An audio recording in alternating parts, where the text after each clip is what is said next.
तो इस वीडियो में मैं आपको बताने वाला हूँ हमारी जो हिंदी की बुक है बितान, कौन सी बितान, उसके जो लेसन आने वाले हैं 2021-22 वाले एग्ज़ाम में, ठीक है, उनकी समरी बताने वाला हूँ। तो देखते हैं, शुरुआत करते हैं। सबसे पहले शुरुआत करते हैं, इसमें जो है पहला लेसन है सिल्वर वेडिंग। सिल्वर वेडिंग जिसे लिखा है मनोहर श्याम जोशी जी ने, ठीक है।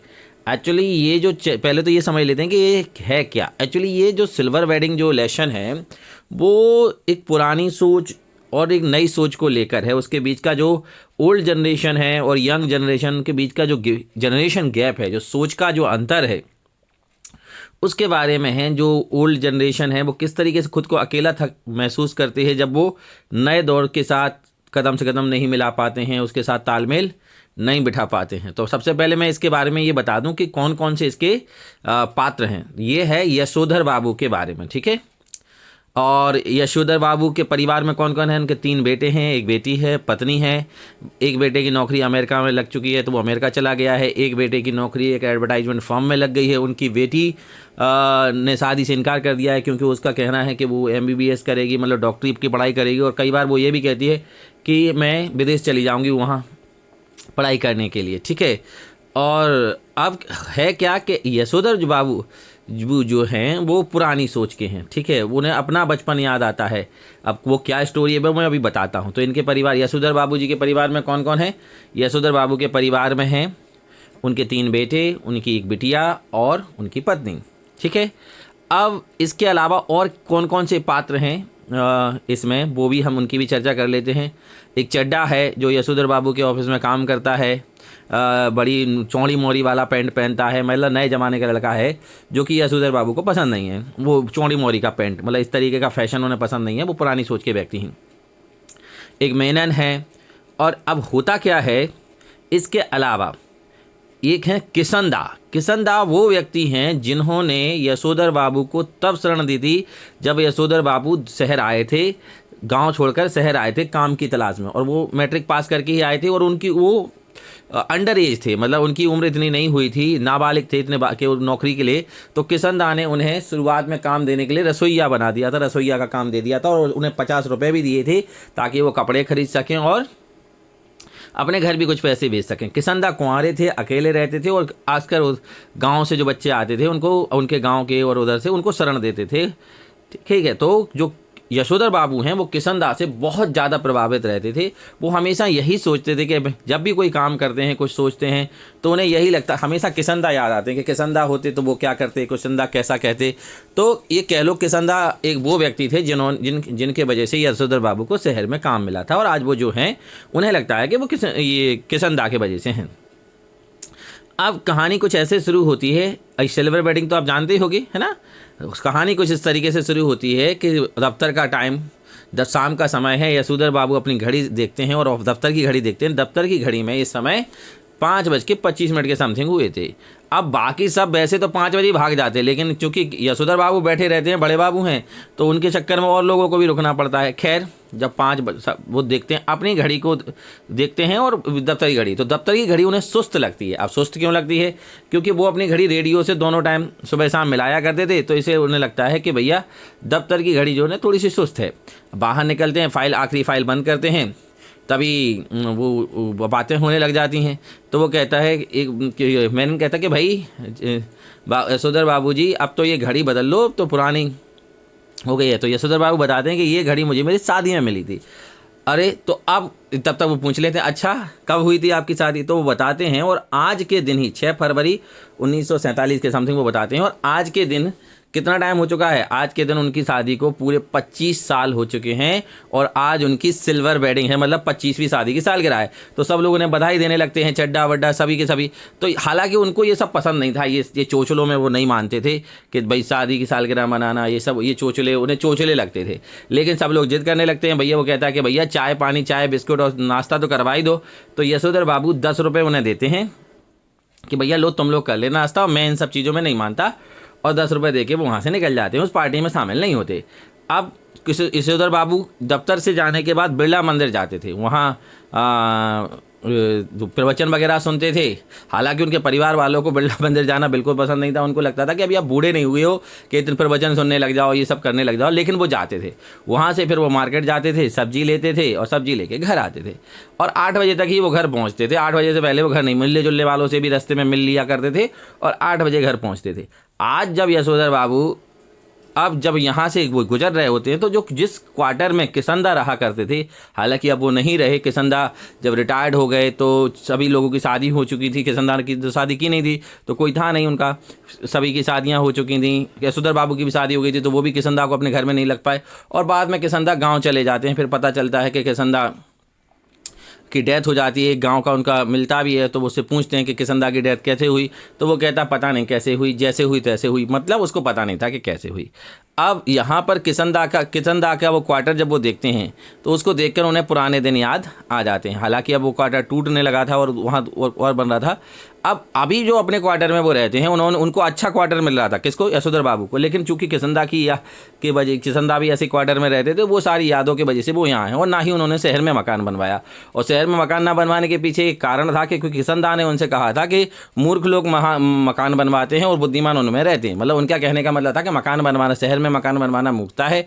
नौकरी करो आराम से, सरकारी मकान में रहो। उसके बाद जब तुम्हारी रिटायर्ड हो जाओ तो गांव चले जाओ अपने बढ़िया पुश्तैनी मकान में रहो, क्या जरूरत है लेने की। तो यही सोच उनकी थी। हालांकि उन्हें एक बेहतर क्वार्टर मिल रहा था। किसको? यशोधर बाबू को। लेकिन वो नहीं गए क्योंकि वो किसंदा की यादों से जुड़े हुए थे। अब ये सब देख के किसंदा की बातें उन्हें याद आने लगी। 8 बजे घर पहुंचते हैं तो क्या देखते हैं कि घर एकदम बदला बदला, बहुत सारी कारें खड़ी थी, बहुत सारे मेहमान आए हुए थे, चमकी पत्तियां लटक रही थी अलग अलग जगह। मतलब सजावट थी जैसे शादी सालगिरह वगैरह पे होती है। तो जब वहाँ पहुँचे, उनका बड़ा जो बेटा था वो बात कर रहा था एक किसी मेहमान से जो कार में बैठे हुए थे। उन्हें समझ में नहीं आया कि ये क्या चल रहा है। ठीक है, हाँ, तो उन्हें समझ में नहीं आया कि ये क्या चल रहा है। बट जब वो अंदर पहुंचे तो उन्हें बताया गया कि उनकी शादी की 25वीं सालगिरह है, सिल्वर वेडिंग है। हालांकि इन चोचलों में वो पढ़ना नहीं चाहते थे, लेकिन और उन्हें एक बात और अंदर से फील हो रही थी कि भाई मुझे बताया क्यों नहीं गया, जब मैं सुबह जा रहा था तो बताया क्यों नहीं गया। खैर, उनके बेटों ने उन्हें अपने दोस्तों से, मेहमानों से मिलाया तो वो मिले, बेटों की खातिर मिले और ऐसे दिखाया जैसे वो मॉडर्न है। हालांकि वो अंदर से बिल्कुल भी मॉडर्न नहीं थे, वो बिल्कुल पुराने ख्यालात वाले व्यक्ति थे। मिलवाते हैं। फिर बेटी कहती है तो भैया जहाँ केक कटना था केक वाली टेबल पे जाके खड़े हो जाते हैं। बेटी के कहने पे केक काट भी लेते हैं। लेकिन केक काटने के बाद वो उनसे जब कहते हैं कि केक खाते नहीं हैं वो केक, क्योंकि उसमें अंडा होता है, उन्हें पसंद नहीं था। हालांकि सभी जोर देते हैं तब भी वो नहीं खाते और उन्हें लगता है कि अब ये लोग मजबूर कर रहे हैं। तो वो जब पूजा का बहाना करके कि मैंने संजा नहीं करी है, संजा करना मतलब भगवान को दीपक लगाते हैं शाम के समय, वो तो मैंने संजा नहीं करी, तो संजा करने के लिए वो चले जाते हैं और काफ़ी देर तक वहीं बैठे रहते हैं। उन्हें नहीं लग रहा था कि सारे मेहमान निकल जाए तब मैं निकलूँ। ठीक है, काफ़ी देर तक। अब वहाँ उन्हें किसंदा दिखते हैं, मतलब किसंदा दिखते हैं मतलब उनके ख्यालों में किसंदा आते हैं और वो किसंदा से कहते हैं कि किसंदा बता रहे थे कि तुम जैसी तुम्हारी हालत है, तुम अकेले पड़ गए हो। उन्होंने कहा, किसंदा से कहा कि क्या मैं अपने परिवार के साथ सही नहीं कर रहा हूँ, क्या मैं उनके हिसाब से नहीं चल पा रहा हूँ। तो किसंदा कहते हैं कि ऐसा नहीं है, ये सब तो उम्र का तकाजा है। एक दिन तुम्हारा जो बेटा है वो भी ऐसा ही तुम जैसा ही अलग थलग महसूस करेगा। वो तो उम्र के बाद एक उम्र में आके ऐसा होता ही है। वो सारी बातें किसंदा से उनकी हो रही थी। तब तो उनकी पत्नी आती है, वो कहती है क्या तुम यहीं बैठे रहोगे पूजा में रात भर?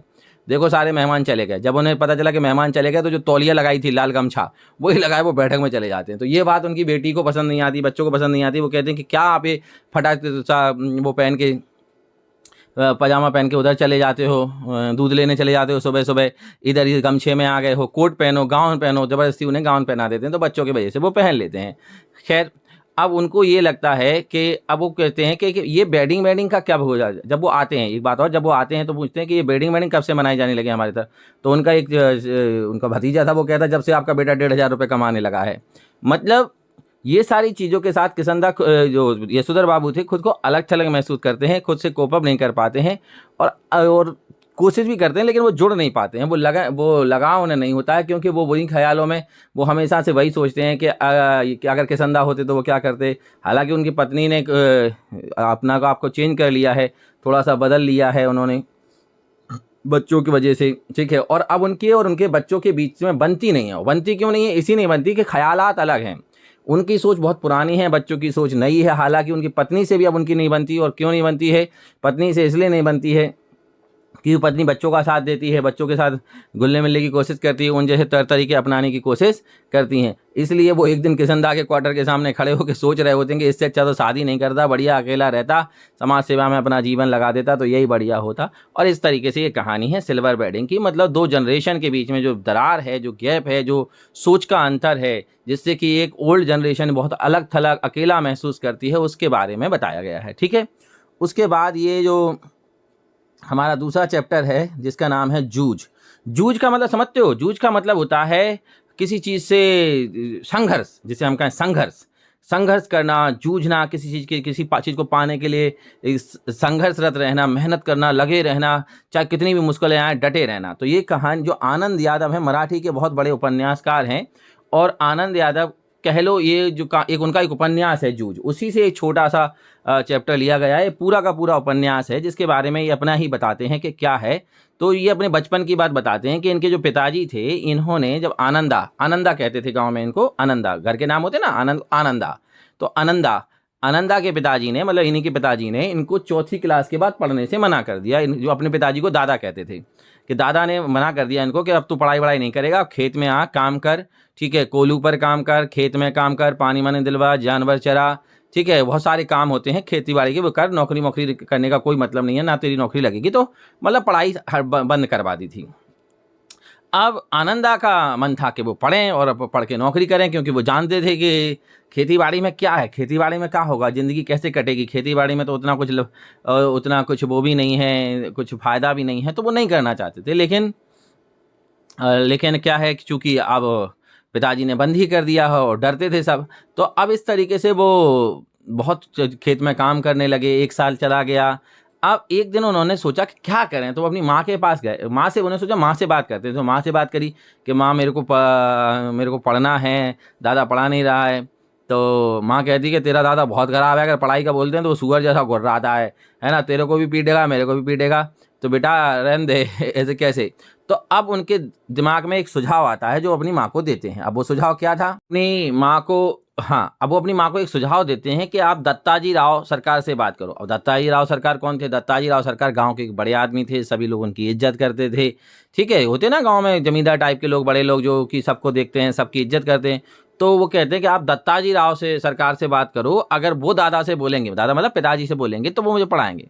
अब माँ तो माँ होती है, माँ तो बच्चे की कोई बात टाल ही नहीं सकती है, तो उनकी माँ तैयार हो जाती है और वो दत्ताजी राव सरकार के पास दोनों लोग जाते हैं। तो दत्ताजी राव सरकार को वो अपनी सारी बात बताती हैं।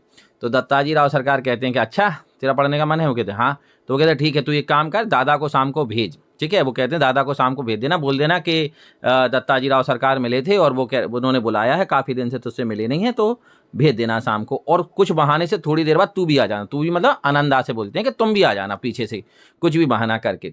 ठीक है, तो उनकी माँ दत्ताजी राव सरकार से कहती हैं कि आप ये मत बताना कि हम लोग यहाँ आएंगे या हम लोग आए थे, नहीं तो हमारी सुताई हो जाएगी, हम लोग को तो पीट देगा वो।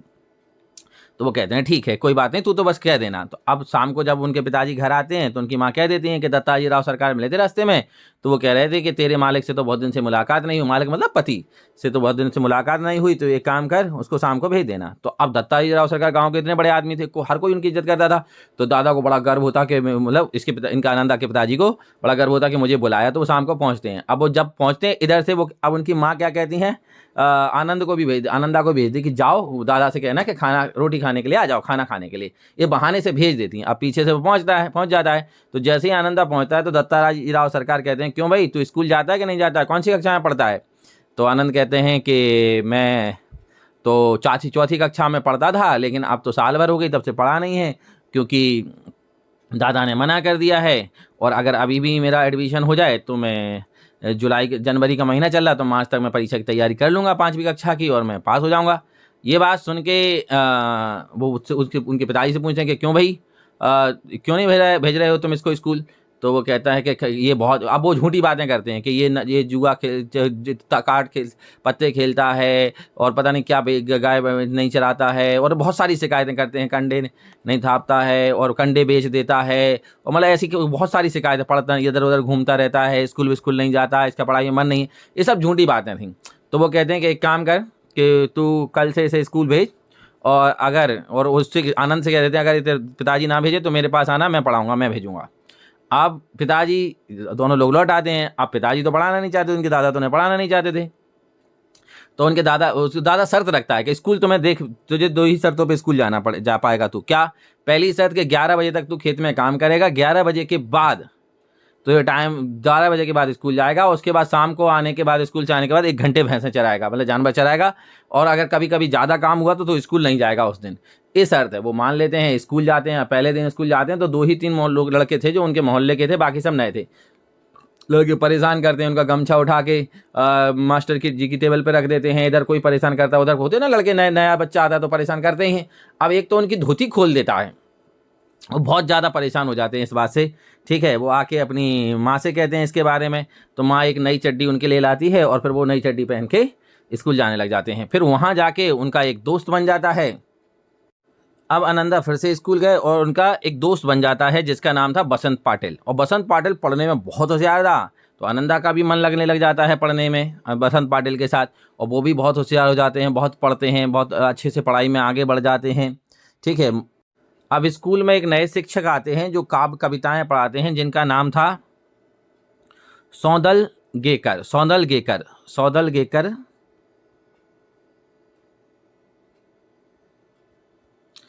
गेकर बहुत अच्छे से कविता पाठ करते हैं, बहुत हाँ, सौदल गेकर बहुत अच्छे से कविता पाठ करते हैं। आनंदा भी उनकी पाठ से बहुत प्रभावित होता है। फिर धीरे धीरे आनंदा इतने प्रभावित होते हैं कि उनकी कविताएं खेतों में जब वो काम कर रहे होते हैं तब भी गाते रहते हैं। फिर वो खुद कविताएं लिखने लगते हैं और रविवार को लिखते हैं और सोमवार का इंतजार करते हैं कि भाई गुरुजी को दिखाएंगे। अगर सोमवार तक इंतजार नहीं कर पाते तो गुरुजी के घर चले जाते हैं। गुरुजी उनको जो गलतियां होती हैं वो बता देते हैं। फिर वो इतने प्रभावित हो गए, उनका कविता पाठ बहुत अच्छा हो गया, मराठी पे उनकी बहुत अच्छी कमांड हो गई। और उसके बाद फिर वो इतने ज़्यादा प्रभावित थे, उन कविताओं से इतना ज़्यादा शौक था कविता लिखने का, कभी कभी पेन पेपर नहीं होता था तो भैंस के ऊपर ही लिख देते थे लकड़ी से।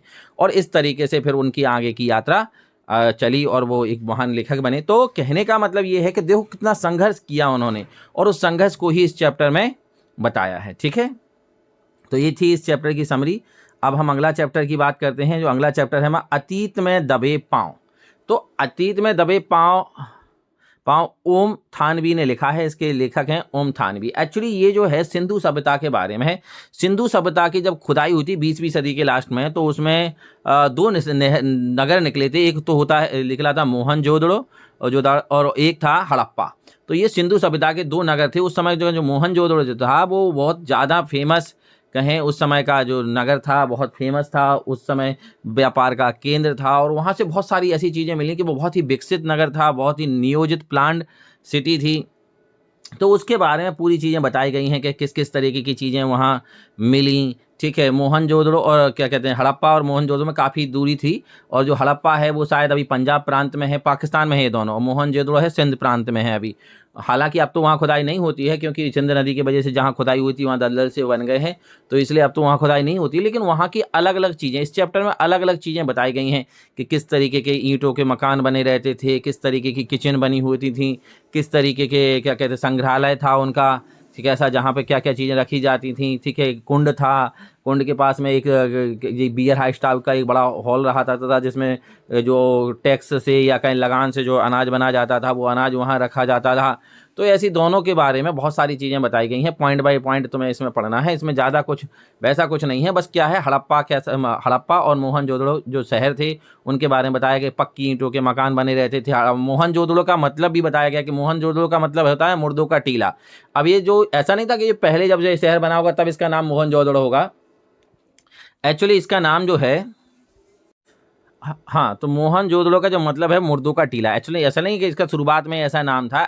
बाद में जब क्या हुआ, जब यहाँ की खुदाई हुई तो इसमें बहुत सारे कंकाल निकले, बहुत सारे मुर्दे निकले, तो इसलिए उसको नाम दे दिया गया मुर्दों का टीला। और बहुत सारी चीज़ें इसके बारे में बताई गई हैं, किस तरीके से इनका किचन हुआ करते थे, कैसे मकान बने हुए थे। एक मकान और ये टीले पर था मोहनजोदड़ो, कच्ची पक्की ईंटों का एक टीला बनाया गया था जिसके ऊपर था। और ऊपर क्यों बनाया गया था? ताकि सिंध के पानी से कोई दिक्कत ना हो। तो ये व्यापार का केंद्र था। मोहनजोदड़ो जो था वो कम 200 हेक्टेयर में फैला हुआ शहर था और ये 5000 साल पुराना शहर है। तो ये सारी चीज़ें इनमें बताई गई हैं कि किस तरीके के मकान, कैसे क्या कहते हैं, कैसी सड़कें, किस तरीके का व्यापार का ये केंद्र था, किस कौन कौन सी चीज़ें मिली, कौन कौन सी तांबे की चीज़ें, बहुत सारे हथियार वथियार, वो सारी चीज़ें हैं इसके बारे में। तो तुम्हें पॉइंट बाय पॉइंट ये सारी चीज़ें इसमें बताई गई हैं। इसके अलावा जो कुंड का पानी था उसके लिए नालियाँ बनाई गई थी, कुंड के पानी से बाहर निकलने के लिए नालियाँ ऊपर से भी बंद रहती थीं, और घरों का बाहर पानी निकालने के लिए भी नालियाँ थीं ताकि बीमारियाँ ना फैलें। इसके अलावा कुएँ वगैरह, कुआँ हर घर में एक कुआँ शायद होता ही था हर घर में। तो ये बहुत सारी चीज़ें बताई गई हैं इसके बारे में, ठीक है। अब उसके बाद है हमारा जो क्या कहते हैं इस साल के लिए शायद लास्ट लेसन है इसका बितान का, वो है डायरी के पन्ने।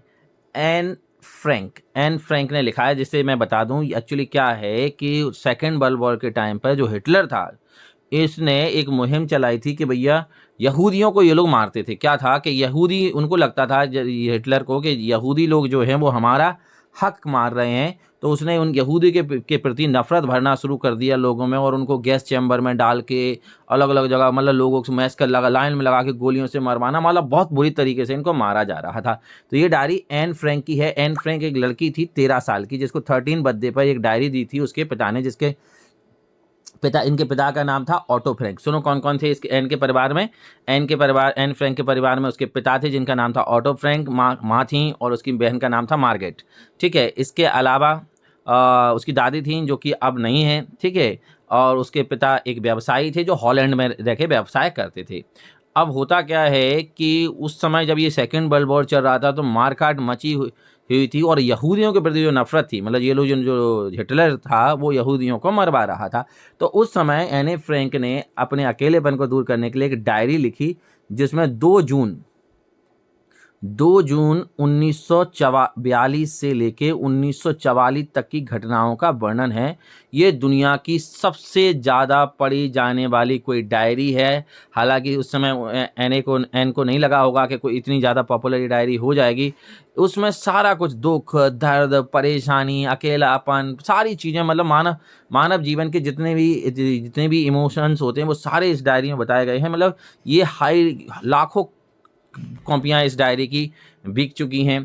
तो अब एने फ्रैंक ने जो हमारे इसमें चैप्टर में थोड़ी सी कुछ बातें उसकी ली गई हैं कि कैसे क्या होता है। और एक्चुअली एने की एक डायरी को वो नाम देती हैं किटी। क्या नाम देती हैं? किटी। और किटी के नाम से उसे संबोधित करके इसमें लिखती हैं, ठीक है। तो वो कहती हैं, और एक्चुअल में वो डायरी में क्यों लिखना चाहती हैं, क्योंकि उनका कोई अच्छा दोस्त नहीं है, तो इसलिए वो उसको किटी को ही अपना दोस्त मान लेती हैं और उसके बारे में लिखती हैं, और अपने वो जो घटनाएं हैं उनका वर्णन करती हैं। वो बताती हैं कि कैसे अब वो जहाँ रहती थीं, ठीक है, वहाँ कौन कौन रहता था। वो एक तो वो लोग रहते थे और उनके पड़ोसी भी थे कुछ, ठीक है। हाँ, तो उनके जो पड़ोसी थे वो बान दंपत्ति थे, मतलब बान मिसेज एंड मिस्टर, और उनके लड़के का नाम था पीटर। हालांकि पीटर से केवल उनका एक, एनी का कहती है कि पीटर मेरा एक अच्छा दोस्त था और कुछ नहीं, क्योंकि मेरे स्वभाव में उसके स्वभाव में बहुत ज़्यादा अंतर था। तो अब ये वो घटना लिखती हैं कि क्या होता है उस दिन, जिस दिन उनको अचानक से पता चलता है कि उनके पिताजी को नोटिस आया है। अब ये नोटिस कहाँ से आता है? नोटिस, ये जो कैंप थे उन कैंपों में इन लोगों को बुलाया जाता था, और उस कैंप का नोटिस का मतलब है कि असंख्य यातनाएं, कि बस अब जाके आपको बंद कर देंगे, और फिर धीरे ASS करके, कि भाई उनको पता चला कि ASS से नोटिस आया है। तो उस नोटिस का आने का मतलब ही था कि भैया असंख्य यातनाएं, अब जाके तुमको बंद कर देंगे, मार देंगे, धीरे धीरे आप मर जाओगे। एक्चुअल में फिर वो उनके पिताजी ऑफिस में बाहर गए हुए थे, ऑफिस में थे, और इधर वो बान को बुला के उनकी माँ लाती हैं कि ये नोटिस आया है, क्या करना है। बान मतलब जो उनके पड़ोसी थे, तो वो अंदर आ जाते हैं। अब इधर उनके फादर को पता चलता है। हालांकि अब इन लोगों को या तो वहाँ जाएं या फिर छुपें, तो ये लोग डिसाइड करते हैं कि ये छुपेंगे। इनके पिताजी के ऑफिस में ही क्या था, ऑफिस के अंदर एक बेसमेंट में 2 कमरे थे, जहाँ पर ये दोनों परिवार 2 साल तक छिप कर रहते हैं। और जब वो छुप कर रहते हैं तो उसके बारे में एनी एक एक चीज़ बताती हैं कि वो कैसे वो अकेलापन, उन्होंने कैसे वो अकेलापन का दर्द, वो डर, बाहर निकलने का डर। वो ये भी बताती हैं कि जब वो लोग छिपने के लिए जा रहे थे तो उनके पिताजी बताते हैं कि उनको और पहले जाना चाहिए था, अब नहीं जा पाए, क्योंकि कोई सूटकेस लेकर वो जा नहीं सकते थे, कोई गाड़ी लेके जा नहीं सकते थे, तो बहुत सारे कपड़े पहन लेते हैं, जो भी थोड़ा बहुत ज़रूरी सामान था उसे 2 डब्बों में बंद करके, और फिर जाके वो वहाँ जाके छिपते हैं। उन 2 साल तक वहाँ छिपे रहते हैं। लेकिन बाद में क्या होता है, बाद में उन लोगों को धोखा दिया जाता है, उनको बता देते हैं कुछ लोग उनके बारे में। फिर उन्हें कैंप में भेजा जाता है। वहाँ कैंप में उनकी बहन की मृत्यु हो जाती है। बहन के बाद फिर एने की भी मृत्यु हो जाती है 13 साल की उम्र में, 13 साल कुछ में। तो इस बाद में फिर उनके पिता जो हैं, जो ऑटो फ्रैंक थे, वो आते हैं, इस डायरी को ढूंढते हैं और इस डायरी को वो पब्लिश करवाते हैं और ये डायरी बहुत फेमस किताब बनती है, जिसका नाम क्या था, किटी नाम था जिसका, ठीक है। और बहुत फेमस होती है, कई फिल्में बन चुकी हैं इस पर, कई फिल्में बन चुकी हैं, कई वेब सीरीज बन चुकी हैं, मतलब बहुत पॉपुलर है। कोई नहीं समझ सकता था कि 13 साल की लड़की की डायरी को पढ़ने में कोई इतना इंटरेस्ट लेगा। शायद एन को भी ऐसा पता नहीं था, ठीक है। तो ये थे 4 चैप्टर की समरी, ठीक है। इसको अच्छे से सुनो और फिर बढ़िया तरीके से इसके क्वेश्चन आंसर याद करो, ठीक है।